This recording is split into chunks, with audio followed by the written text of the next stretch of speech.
So జనరల్‌గా data structures నేర్చుకున్న average BTech స్టూడెంట్‌ని ఎవరిని what is meant by time complexity అన్నా కూడా the amount of time taken by an algorithm to run అని చెప్తారు.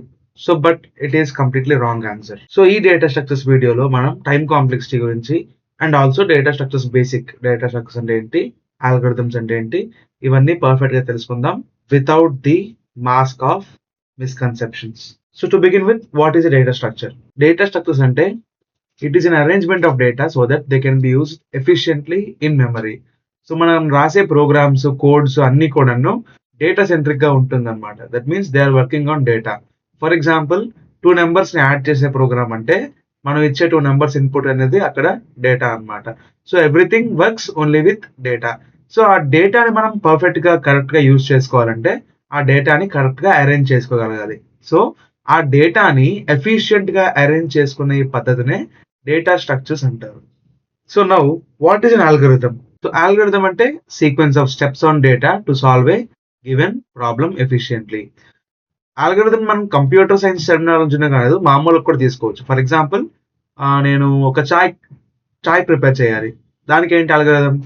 ఫస్ట్ స్టవ్ ఆన్ చేయాలి, బౌల్ పెట్టాలి, వాటర్ వేయాలి, బాయిల్ అయిన తర్వాత టీ లీవ్స్, తర్వాత షుగర్ అండ్ వాటర్ మిల్క్.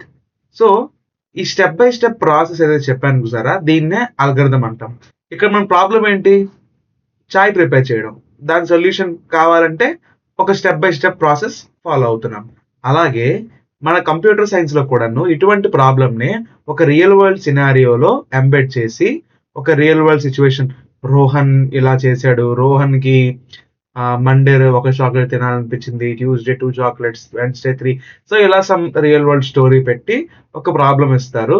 ఆ ప్రాబ్లం కి మనం ప్రోగ్రామింగ్ సొల్యూషన్ ఒకటి క్రియేట్ చేయాలి.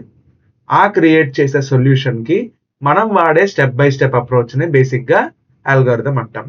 సో ఈ డేటా స్ట్రక్చర్స్ అండ్ అల్గోరిథమ్స్ మనకి పర్ఫెక్ట్ గా అర్థం కావాలన్నా, time complexity, space complexity perfect గా తెలియాలన్నా అసలు సి ప్రోగ్రామ్స్ ఏ విధంగా స్టోర్ అవుతాయి మెమరీలో అనే కాన్సెప్ట్ మనకి ఐడియా ఉండాలి. So we should understand memory layout of C programs. So first thing చెప్పండి, మనకి ర్యామ్ కి డిస్క్ మెమరీకి డిఫరెన్స్ ఏంటి? ర్యాండమ్ యాక్సెస్ మెమరీ అని చెప్పండి ర్యామ్ అంటే. సో ర్యామ్ అంటే బేసిక్ గా it is main memory and it is temporary.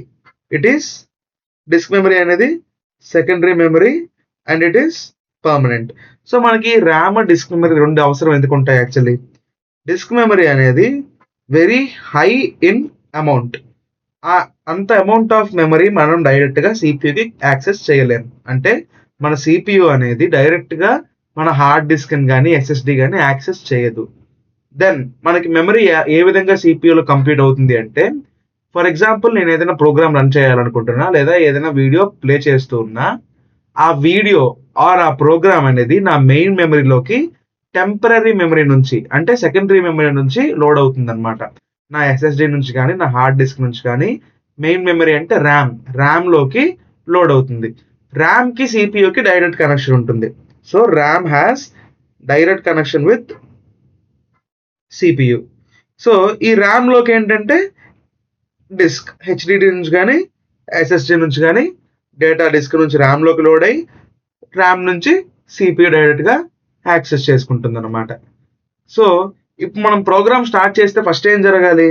Programme start చేసిన వెంటనే ప్రోగ్రామ్ అనేది first of all it is disk లో ఉంటుంది అది.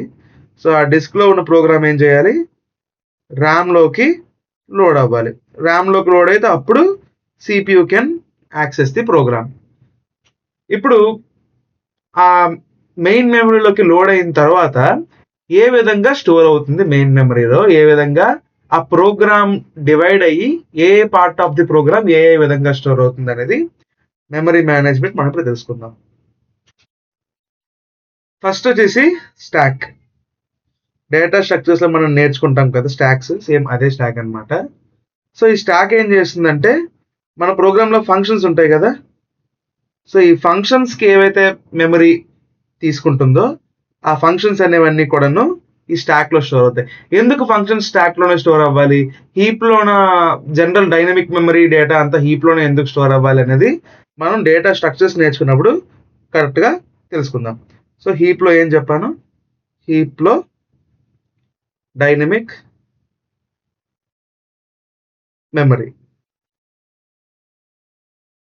సో ఇది బేసిక్ థింగ్ అన్నమాట. స్టాక్ లో ఏం స్టోర్ అవుతుంది, హీప్ లో ఏం స్టోర్ అవుతుందని.